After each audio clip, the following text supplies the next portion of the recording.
Amen. Nous allons prendre nos Bibles.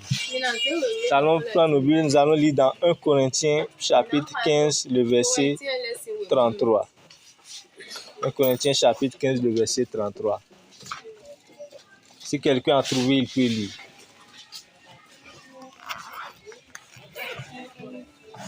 1 Corinthiens chapitre 15, verset 33. Ah oui. Ne vous y trompez pas. Les mauvaises compagnies corrompent les bonnes mœurs. Donc, ne vous y trompez pas, les mauvaises compagnies corrompent les bonnes mœurs.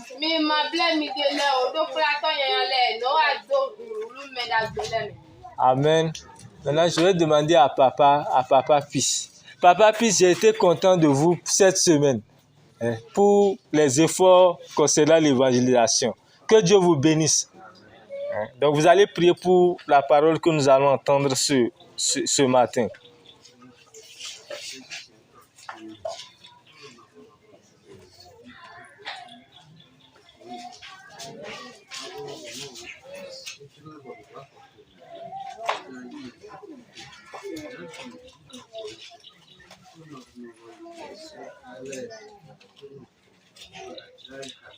Amen.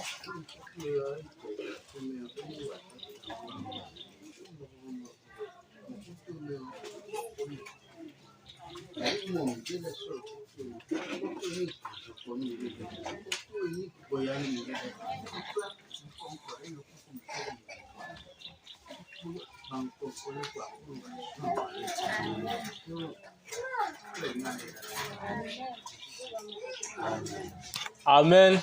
Donc aujourd'hui, nous allons parler de l'influence de la compagnie.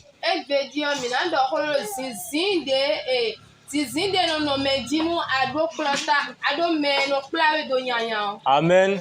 Je crois que vous le savez déjà. La vie chrétienne ne se limite pas seulement à donner sa vie à Jésus.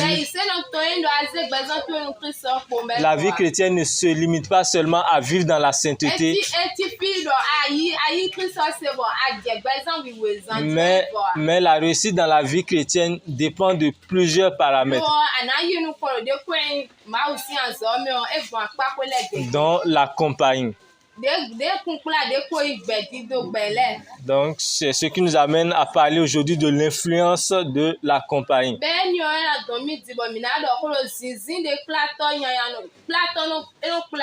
Donc, nous allons parler premièrement des mauvaises compagnies. Et nous allons parler en même temps de l'influence que ça a sur notre vie. Et de l'autre côté, nous allons parler un peu de l'influence des bonnes compagnies. Et nous allons parler de l'impact que ça pourrait avoir sur notre vie. Amen. Donc nous allons parler premièrement des bonnes compagnies. Amen. Vous allez voir, nous tous, plusieurs personnes, ou bien je vais dire nous tous, quand nous avions été petits, nos parents nous disent Anima Dogbeblo. Mais comment vous dites ça en fond?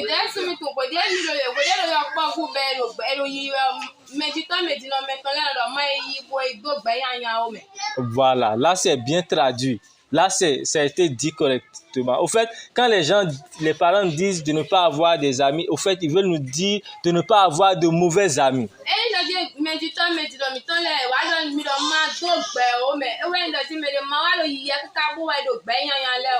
Parce que la compagnie influence. Donc, lorsque nous allons prendre le cas des bons amis, je vais prendre le cas des études. Premièrement, si tu es dans un environnement où les gens travaillent,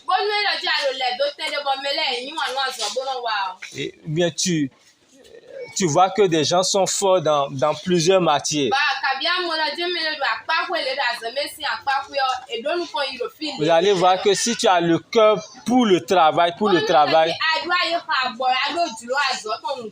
avec le temps, toi-même, tu vas chercher à faire comme eux. Amen. C'est naturellement comme ça. C'est vrai, nous n'allons pas tellement faire de grandes explications à ceci, mais c'est naturellement comme ça. À part cela, nous allons prendre un autre domaine. Nous pouvons prendre le domaine de la vie séculière. De la vie en général. Si tu travailles avec des gens, ou bien si tu es dans un environnement où beaucoup de gens s'en sortent dans la vie, beaucoup de gens se battent pour chercher du travail. En tout cas, si tu n'es pas quelqu'un qui est rempli de mauvais désirs, naturellement tu vas te lever, naturellement tu vas commencer par te battre. C'est là que vous allez voir des gens dont les parents ne sont pas peut-être intellectuels, ou bien dont les parents ne se sont pas tellement battus, ou bien n'ont pas eu les yeux ouverts sur certains domaines. Mais ils ont eu la chance, par la grâce de Dieu, de se retrouver dans un bon environnement. Et cela les a permis d'avoir du succès. C'est vrai, la prière a de l'influence. C'est vrai aussi, la prière a de l'influence. Mais il y a aussi des paramètres qui ne sont ni conditionnés par la prière, ni par quoi que ce soit. Amen. Ma prière ce matin, c'est que le Seigneur nous mette au bon endroit. Que le Seigneur nous donne d'être dans un environnement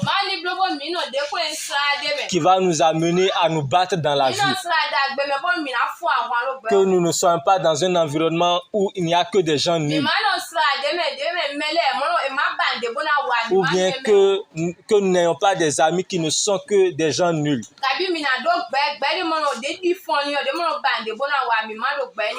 Amen. Nous allons maintenant venir du côté de la vie chrétienne. Amen. Il y a beaucoup de gens qui sont devenus de faux chrétiens.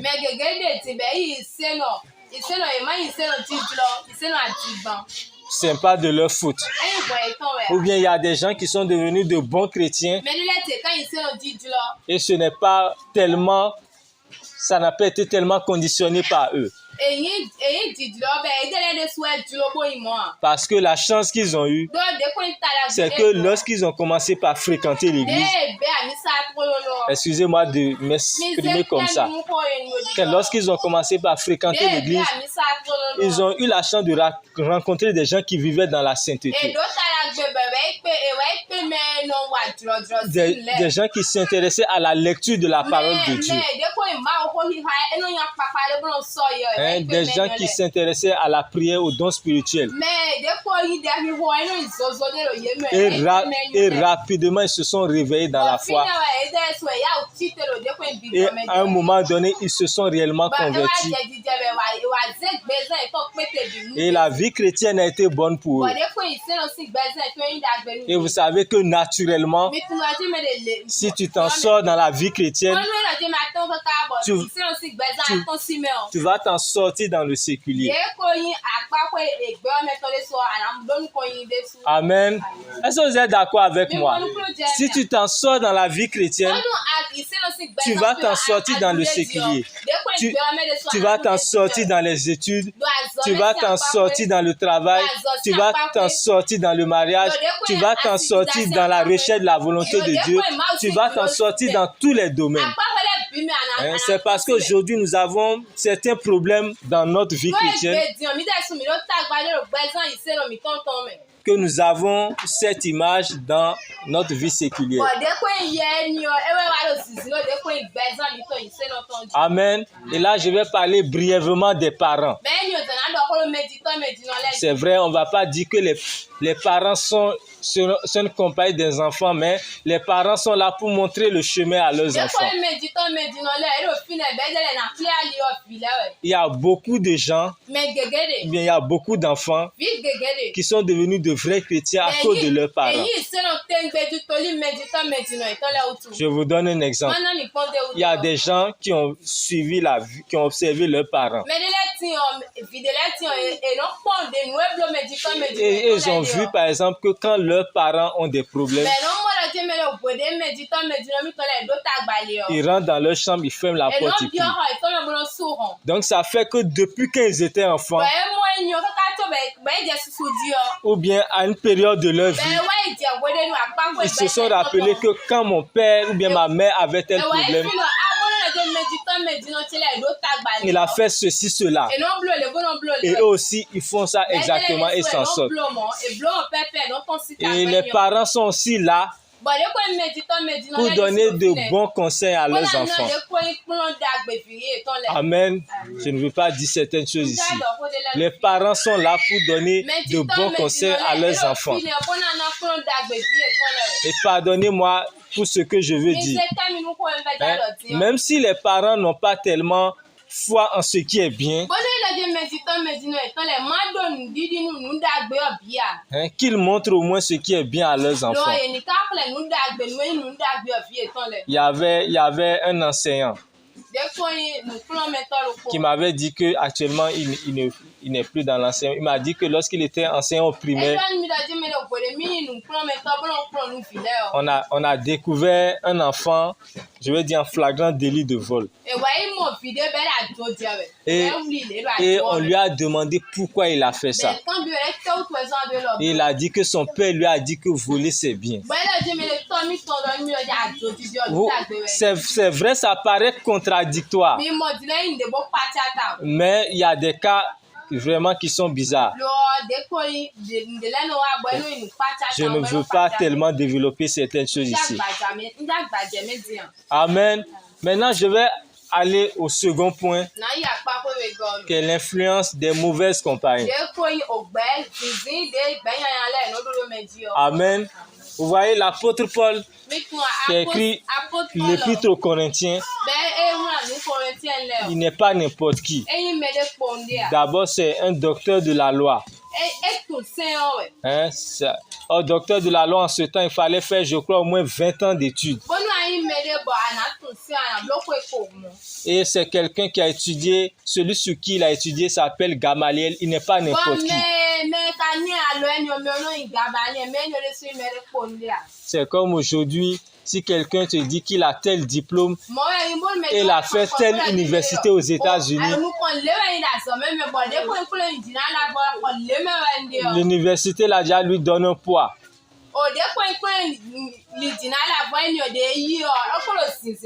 Ou bien quelqu'un te dit qu'il est resté sous tel patron. Le patron étant quelqu'un d'influent, cela te donne déjà un certain poids.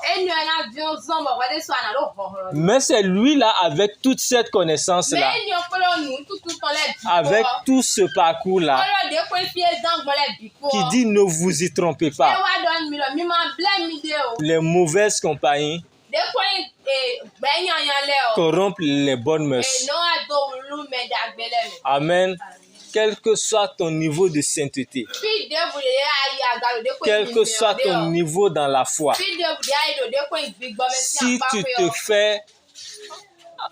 tu te fais accompagner des gens qui ont un point de vue contraire, avec le temps, ils vont t'amener à être ce qu'ils sont. Il y a quelqu'un qui m'a dit, en fait, la personne me racontait l'histoire d'une autre personne. Cette personne, lorsqu'elle est allée à l'université, cette personne-là a loué avec des non-chrétiens. Permettez que je m'exprime ainsi. Et ces gens-là lui ont dit que, avec le temps, il finira par devenir comme eux. Amen. Donc, il faut faire très attention. Mina to mi de leta. Et lorsque moi-même j'étais à Wele l'université, yere sun lo plan idina la vodon. c'est vrai, j'ai étudié dans des conditions un peu particulières. Nkwa yere suo nklo we mado de ko ni no me de lebe gbon. Mais lorsque les amis te disent quelque chose, Amo wele o gbe tu ala nde nu yo. à un moment donné, ça commence par t'influencer. Wele lo gbe san to e je no zare na de. Mais lorsque tu as une vie de prière, Yo abuna karo ise e gbe san de fi hoton. à un moment donné, tu te Wele réveilles. leta na tite. Ou bien lorsque tu vas à l'église, Tabi aya ni sale tu o. entends la parole de Parce Dieu, que ma aussi ho. tu dis non, moi je ne ferai pas ça. Donc, peu importe qui vous êtes, si vous avez des gens qui ont des comportements bizarres, surtout des comportements relatifs à l'impureté, c'est mieux de les chasser de votre vie. Amen. Il y a un homme de Dieu que j'ai écouté prêcher et il a dit que le succès dans la vie n'est pas conditionné par les études, mais le succès dans ta vie dépend de la lumière que tu as. C'est que de notre étoile, il veut parler là de l'étoile. Et des gens en ayant une vie sale, ils ont détruit leur étoile. Et ça fait que certains ont accumulé des diplômes, mais ils ne sont rien. Des gens sont là, on saute leur entreprise. Des gens sont là, on les saute eux-mêmes. Amen. Maintenant, au-delà de ça, lorsqu'on va parler de la mauvaise compagnie aujourd'hui, on peut parler des livres que nous lisons. Amen. Vous savez que les livres peuvent conditionner quelqu'un.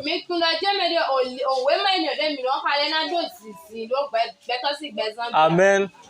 En fait, ce n'est pas parce que nous ne lisons pas aujourd'hui que demain, nous n'allons pas lire.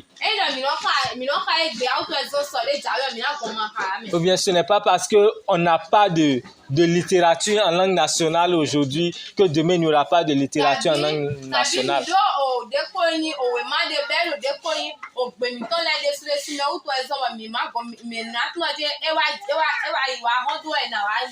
Lorsque vous vous mettez à lire du n'importe quoi, à un moment donné, cela va animer votre esprit. Et là, je vais parler surtout à ceux qui sont sur le chemin de l'intellectualisme ou bien sur le chemin des études. À un moment donné, des gens peuvent vous proposer des livres. Va dire que pour avoir l'argent, si tu lis ça, tu auras l'argent. Alors que si vous lisez ce livre-là, c'est que d'abord le titre te montre que c'est un livre pour communiquer avec des esprits.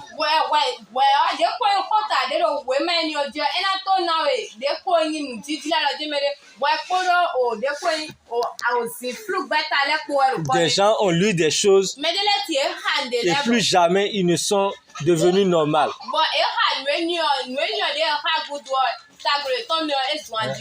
Si je vous dis certaines choses aujourd'hui, vous n'allez pas croire.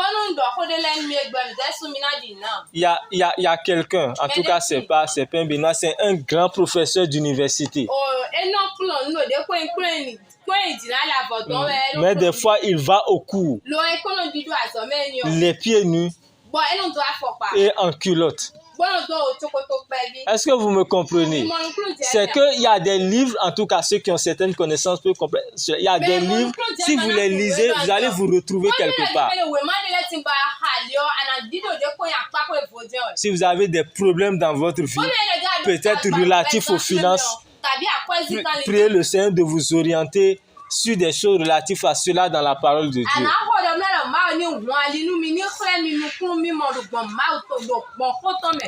Amen. À part cela, il y a ce que nous regardons aujourd'hui. Dans ce domaine, le Seigneur va nous aider tous. Parce que le système est monté aujourd'hui de telle sorte que même si tu ne veux pas regarder de mauvaises images,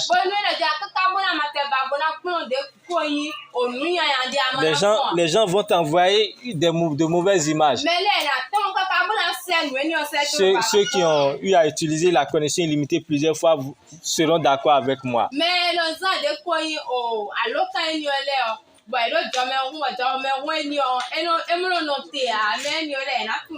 C'est que tu seras en train de naviguer comme ça. L'image, tu n'as pas demandé ça. Mais eux-mêmes, ils t'envoient ça.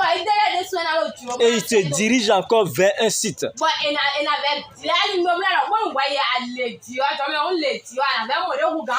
Le Seigneur va nous en garder. Le Seigneur va nous donner une grande force spirituelle. Des gens par ces choses-là ont détruit leur vie. Amen. Si on regarde par exemple l'habillement que les gens ont aujourd'hui, ou bien on voit certaines choses que les gens font aujourd'hui, la plupart du temps c'est venu par la télé. Lorsqu'on prend les cas de l'homosexualité aujourd'hui, vous allez voir que dans les dessins animés, ils ont mis ça aujourd'hui. Dans les films aussi, ils ont mis ça aujourd'hui. Donc, lorsque les enfants vont grandir, ça sera quelque chose de normal. Vous allez voir qu'avec le temps, l'habillement qui faisait mal aux gens, ou bien dont les gens, à propos desquels les gens étaient sensibles, ça ne dira plus rien à quelqu'un. Ou bien des choses relatives, des choses relatives à la vie conjugale qui étaient problème pour les gens hier ou bien aujourd'hui ne seront plus problème pour des gens demain, parce qu'ils ont déjà regardé ça à la télé. Ils ont passé leur temps à regarder cela. Pareil avec tout ce qu'on écoute. Amen. La Bible nous dit de nous laisser transformer par le renouvellement de l'intelligence.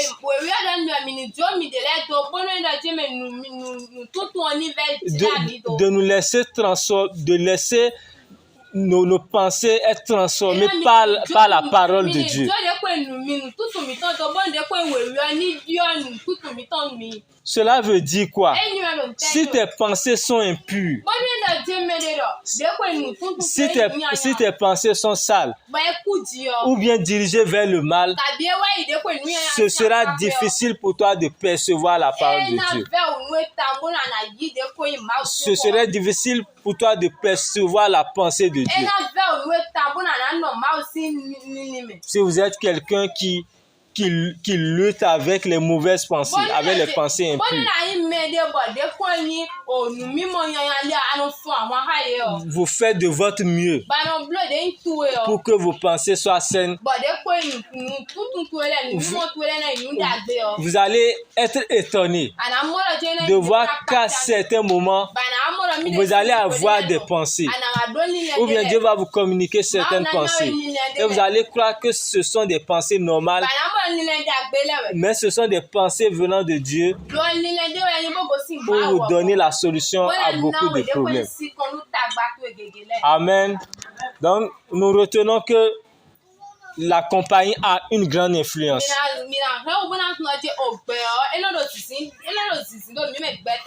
Les bonnes compagnies vont nous conduire à ce qui est bon. Les mauvaises compagnies vont nous dérouter. Amen. C'est vrai, nous, aujourd'hui, on nous dit des fois que il faut, et lorsque tu vois quelqu'un dans le mal, il faut chercher à le retirer.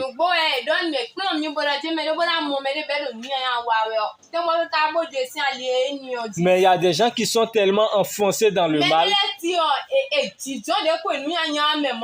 de telle sorte que si vous voulez les faire sortir, si vous ne faites pas attention, c'est eux-mêmes qui vous mettront dans le mal. Là. Donc il faut faire très attention et être convaincu de sa foi chrétienne.